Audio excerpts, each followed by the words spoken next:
So I was having a conversation with my cousin about really anything that floats our boat, and then I asked him, "Can you spell Titanic?" He says, "Of course, T-I-T-A," and I cut him off right there because it was already wrong. He debated this with me for a good 15 seconds before our conversation collapsed in total silence again, but as it turns out, I was correct.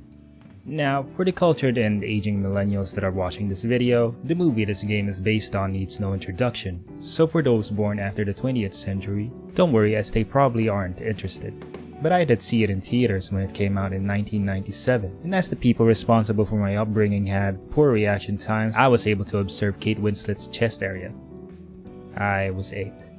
Now, I don't remember much about the movie, but luckily the game has cutscenes with a comprehensive summary. The story is about a spoiled rich girl named Rose, whose mother is forcing her to marry a guy named Carl. In an act of rebellion, she ran away from home by boarding the biggest luxury liner of 1912, a stroke of genius if I do say so myself. Then she falls in love with an average Joe named Jack.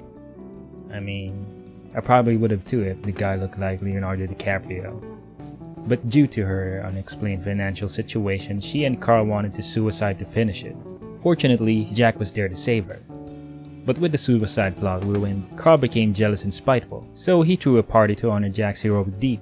Jack, being the modest one that he is, was not fond of the praise, so he left for another party which assumedly had better booze. However, his trip to the other party is blocked by rats, bats, snakes, dolphins, loose life preservers, ship crew overcome with belligerents, professionally trained maids, and a soldier 2 years early for the First World War.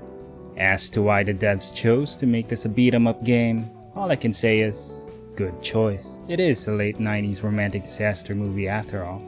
But I have to disagree with including the snakes, because if I was a black guy and looked like Samuel Jackson, I would have had it with these monkey fighting snakes on this Monday to Friday cruise.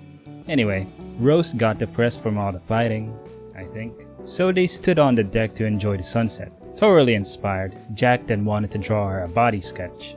Carl stood in the way, so Jack punched him overboard. But as everyone was too enthralled by all the carnage, nobody could prevent the Titanic from colliding into an iceberg. The crew, still locked in belligerence, withheld the fact that the boat was sinking to prevent mass panic, but in the end, everyone was already hysterical due to all the fighting. Meanwhile, Carl locked Jack at the bottom of the ship for some shitty necklace, so Rose decided to step up. Thankfully, Rose is not afraid of the naval wildlife, and not at the detriment of tea time too. Rose succeeds in saving Jack, but due to the ship having only one life jacket and one lifeboat that could only hold 700 passengers, the two ended up afloat at sea. Jack scarified himself to save Rose, and she was eventually saved. Now, the story of Jack and Rose may be fiction, but I should mention over 1,500 people actually died during the disaster, which, kidding aside, is a great loss. If only they had a bigger lifeboat. But if there's any consolation to playing this game other than the accurate portrayal of the movie, it's the accurate portrayal of Kate Winslet's nude drawing. I feel like 8 again, with nocturnal emissions.